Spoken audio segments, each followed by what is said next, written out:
안녕하세요. 예, 이번 러닝팁스에서는 학습자의 성장을 돕는 온라인 커뮤니티에 대해서 이야기를 나눠볼 텐데요. 오늘 또 이렇게 좋은 이야기 나눠주실 전문가 모셨습니다. 자, 소개해 주시겠습니까? 안녕하세요. 맥노턴 랩의 대표 이태정입니다. 아, 네. 반갑습니다, 선생님. 이렇게 또 멀리 와주셔서 고맙고요. 선생님의 또 경력을 보니 아주 특이한 사항이 있었습니다. 여기 주제에 나온 것처럼 그 온라인 학습 커뮤니티, 커뮤니티 운영을 되게 오랫동안 하신 걸로 되어 있는데요. 어떤 커뮤니티인지 간단하게 말씀해 주시겠습니까? 예. 전국의 초등학교 선생님들이 가입하신 인터넷 커뮤니티고요. 제가 2002년부터 한 16년 동안 기술 개발부터 대표까지 운영을 하면서 커뮤니티를 운영했었습니다. 그 커뮤니티 회원수 보니까 엄청나더라고요. 한 14만 이상의 예, 선생님들이 모이는 그런 커뮤니티인데, 야, 그런 커뮤니티를 운영한다는 거, 사실은 만들고 이러는 건 어렵지 않지만 누구나 만들 수 있고 하잖아요. 근데 그런 것들을 유지할 수 있는 힘, 오늘은 그 비결을 또 선생님께서 얘기를 해주실 겁니다.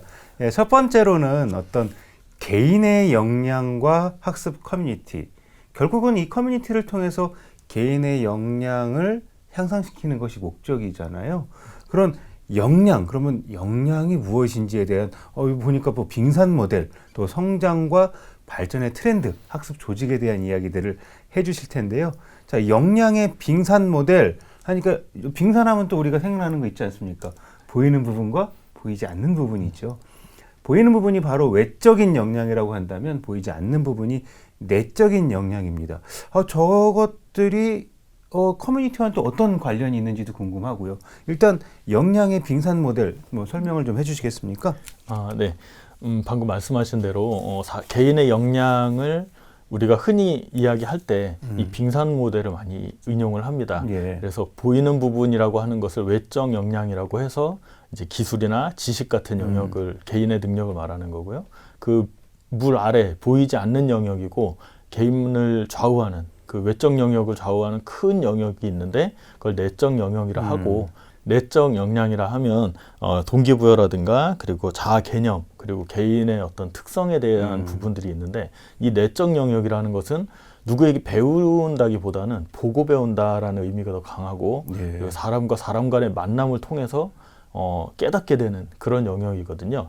그런 내적 역량을 성장시키는데 가장 좋은 방법이라고 한다면 이제 커뮤니티를 통한 커뮤니티 활동을 통해 내가 그걸 취하는 그런 것들이 이 빙산의 모델을 통해서 내적 역량을 강화하는데 커뮤니티가 매우 중요하다. 그렇군요. 그러니까 결국은 이런 온라인 커뮤니티를 통해서 개인의 역량의 증가는 동기부여와 자아 개념의 형성에 도움이 된다. 커뮤니티 활동들이 그렇게 말씀해 주신 것 같고요.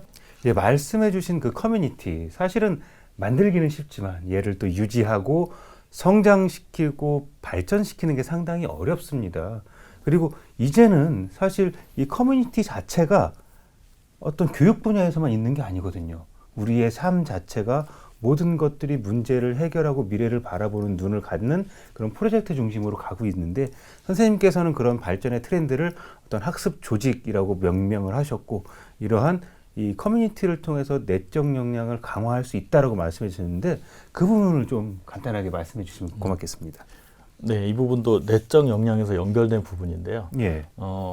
기업이나 어떤 조직이나 또 어떤 단체에서 이제는 대표의 역량이 그 조직을 좌우하는 시대는 지났다고 인식하고 있습니다. 네. 그래서 우리 조직은 좀 더 학습 조직의 성격을 좀 띄었으면 좋겠다. 즉 이후로 이루어지는 모든 프로젝트를 바텀업 밑에서부터 스스로 해결해 나갈 수 있고 더 능동적으로 해결해 나갈 수 있는 조직을 원하고 있고, 그런 조직을 이제 학습 조직이라고 명하고 학습 조직화되고 싶다. 이렇게들 말씀을 하시는데, 그 내적 역량이 바로 그 학습 조직화를 가속화시킬 수 있는, 혹은 그를 꿰뚫는 키워드가 아닌가, 그런 생각이 듭니다. 그렇죠. 그래야지만이 그 조직이 성장하고 힘을 갖게 되는 게 아닌가라는 생각이 들어요.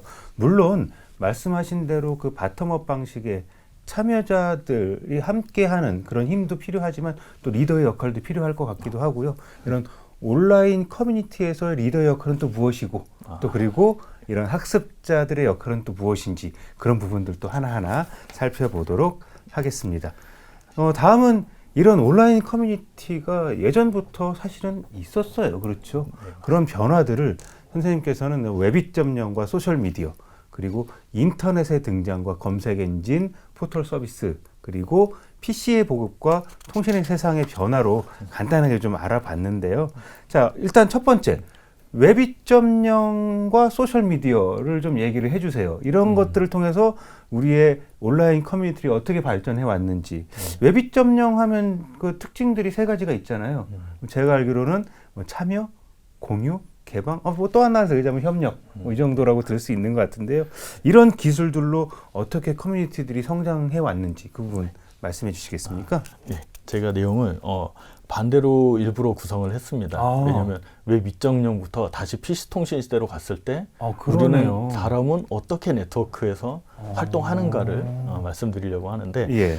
웹 2.0은 말씀하신 대로 이제 상호작용성이 강력한 그런 웹 기술을 말하는 그렇죠. 거죠. 그 안에서 익명성도 강해지고 정보량도 풍부해지고 그 안에서 느슨한 연결고리를 통해서 커뮤니티가 형성이 되는 그렇죠. 그런 형태로 이제 진화를 했습니다.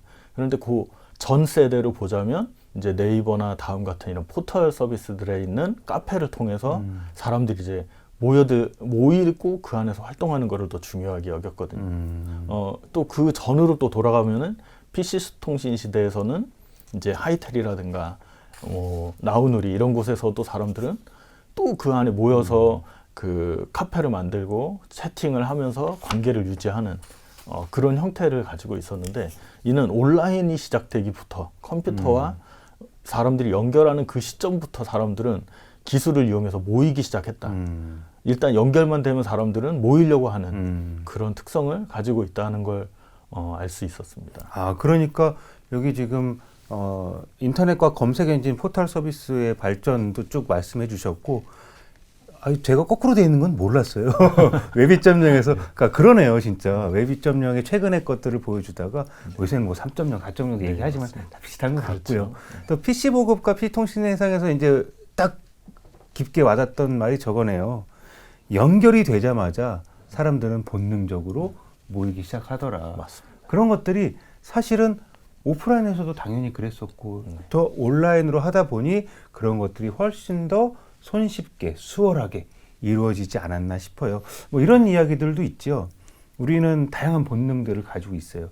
선생님은 어떤 본능을 좀 강하게 가지고 계십니까? 저는 맛있는 것을 식욕. 네. 식욕에 대한 본능. 뭐 식욕도 있고 뭐 성욕도 있고 다양한 뭐 권력욕, 명예욕 그런 다양한 욕심들을 가지고 있는데 사람들은 나이가 들면 들수록 그런 욕심들이 좀 줄어든다고 하는데 딱 하나 줄어들지 않는 게 있다고 그래요. 뭔지 아십니까?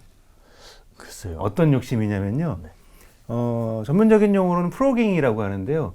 프로그 하면 개구리잖아요. 네. 개구리들은 자꾸 이렇게 모입니다. 그러니까 사람들은 혼자 있는 것을 상당히 견디지 못하는 그런 성향들을 가지고 있고요. 누구든지 모이려고 하는 그런 특징들을 가지고 있는데 이런 것들이 선생님께서 말씀하신 것처럼 온라인 세상에서는 누구나 도 쉽게 이렇게 가치와 이런 자기의 지식들, 외적, 내적인 역량들을 공유할 수 있는 그런 커뮤니티들이 많아지고 있으니까요. 학우님들께서도 이러한 다양한 기능들을 누구나 쉽게 사용할 수 있으니까 커뮤니티 한번 활용해 보시면 좋을 것 같습니다.